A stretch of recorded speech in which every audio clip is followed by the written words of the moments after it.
नमस्ते, मैं हूँ रसीला देवी पांडे। आप सभी का एक स्वागत। प्यारा सा माता जी का गाना सुनाने जा रही हूँ। आप लोग को अच्छा लगे तो लाइक करना, कमेंट करना, शेयर करना।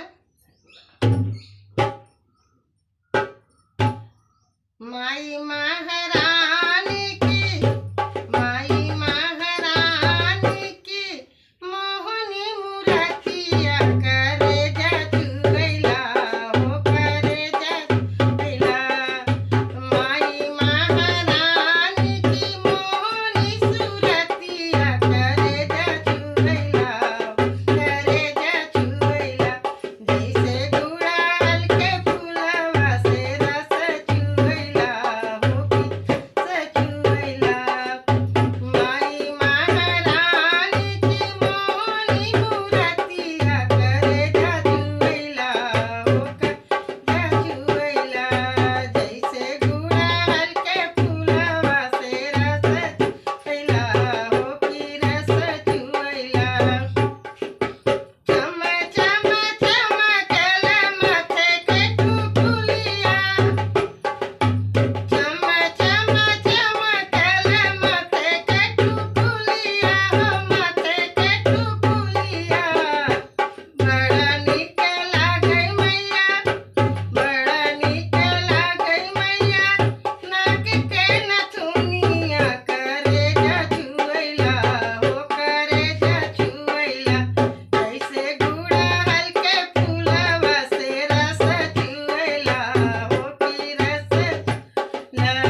माई के भजनिया, माई के भजनिया हो, माई के भजनिया।